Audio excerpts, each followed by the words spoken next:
오늘은 서울시에서 진행하는 돌봄 SOS 센터에 대해 소개해 드릴게요. 돌봄 SOS 센터는 본인 또는 가족의 돌봄과 관련하여 궁금증과 어려움을 가진 서울 시민을 대상으로 하며 만 50세 이상의 성인 또는 장애인을 주 대상으로 합니다. 구청의 복지정책과나 동주민센터의 전화나 방문을 통해 정보상담 서비스를 이용하거나 여타 서비스를 신청할 수 있습니다. 돌봄 SOS 센터는 돌봄과 관련된 다양한 어려움에 도움을 드리고자 하며 특히 갑작스러운 일시적인 위기 상황에 대응한 서비스에 초점을 두고 있습니다. 돌봄 SOS 센터의 서비스 내용입니다. 일시재가, 단기시설, 통행지원, 주거편의, 식사지원의 서비스 내용과 상황, 서비스 수가는 다음과 같습니다.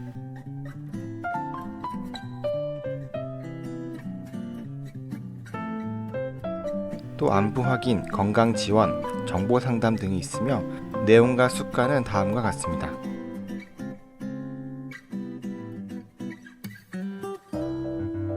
돌봄 SOS 센터의 서비스 내용은 1인 연간 최대 158만원의 지원이 가능하며 서비스별 이용 한도는 국가 지원 대상자, 수급자 및 법정 차상위 계층, 중위소득 100% 이하의 가구에만 적용되는 사항이며 서비스 이용 금액을 자부담하는 경우에는 이용 한도가 적용되지 않습니다. 자세한 서비스 내용에 대해 살펴보겠습니다. 일시재가 서비스의 경우 돌봄 공백이 갑작스럽게 발생한 경우 당사자 수발의 집중 서비스를 제공합니다. 진행 내용으로는 가정에 방문하여 당사자 수발을 위한 주야간 돌봄 서비스를 제공합니다. 일시재가 서비스는 가정 이외의 장소의 서비스도 포함되며 당사자의 신체 활동, 가사 활동, 간병, 일상생활 지원, 동행 지원 등도 포함됩니다. 단기 시설 서비스의 경우 갑작스러운 일시적 돌봄 위기 상황에 신속하게 대응하기 위한 서비스로 가정 내 돌봄이 어려운 경우 일정 기간 시설 입소 서비스를 제공합니다. 장기 요양 기간으로는 요양시설, 주야간 보호시설 등이 있으며 단기 보호시설로 든든케어 등이 있습니다. 제공 방법으로는 1일 기본 12시간 이상, 연간 최대 14일을 지원합니다. 동행지원 서비스입니다.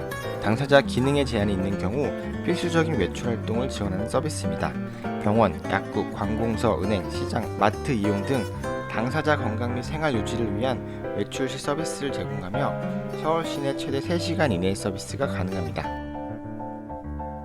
주거편의 서비스입니다. 당사자의 가정 내 간단한 수리 및 보수 관련 작업을 통해 서비스가 제공되며 가정 내 발생한 시설적 측면의 기술 문제 중 특별한 자격 없이 해결할 수 있는 간단한 사안에 대해 서비스가 제공됩니다. 소모품 교체, 부분 보수, 목공, 수도 또는 전기 수리 및 점검과 고장 확인, 가구 및 전자제품의 조립 설치, 이동, 방역 등이 진행되며 필요시 전문업체 수리 요청 대행, 장비 공구 대여도 최대 2시간 이내에 가능합니다. 식사 지원 서비스의 경우 당사자의 기본적인 식생활 유지를 위해 식사 조리 및 배달 서비스가 진행되는데요. 당사자 요구에 따라 일반식 또는 죽식 등을 제공합니다.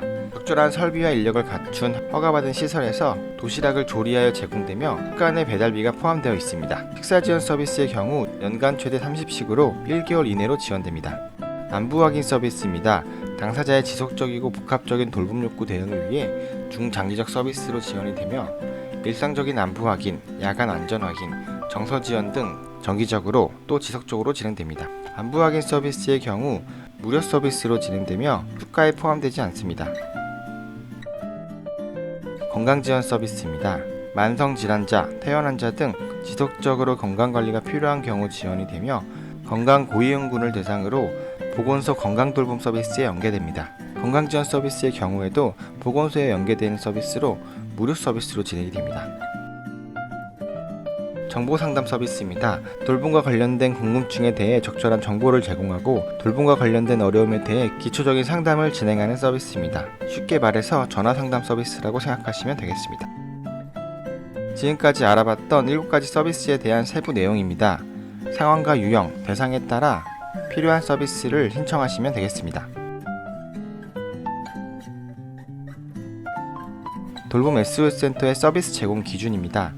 돌봄 SOS 센터의 경우 서비스 제공을 통한 돌봄이 필요하다고 판단할 수 있는 경우는 3가지로 규정하고 있습니다. 각 기준의 내용이 지속되고 있는 것은 물론 일시적으로 겪는 상황인 경우에도 서비스 대상으로 하며 서비스 제공 우선순위는 당사자의 시급성 또는 심각성에 기초하며 소득 수준을 기준으로 하지 않는다고 합니다. 위에서 언급한 돌봄이 필요하다고 판단할 수 있는 기준은 현재 당사자 혼자 거동하기 어렵거나 독립적인 일상생활 수행이 어려운 경우, 당사자를 수발할 수 있는 가족 등이 부재하거나 수발할 수 없는 경우, 공적 돌봄 서비스를 이용하지 않거나 서비스 이용 중 불가피한 공백이 발생한 경우입니다. 긴급한 돌봄 서비스가 필요한 분이라면 구청이나 주민센터로 꼭 신청하셔서 도움을 받으시기 바랍니다. 지금까지 복지한입이었습니다.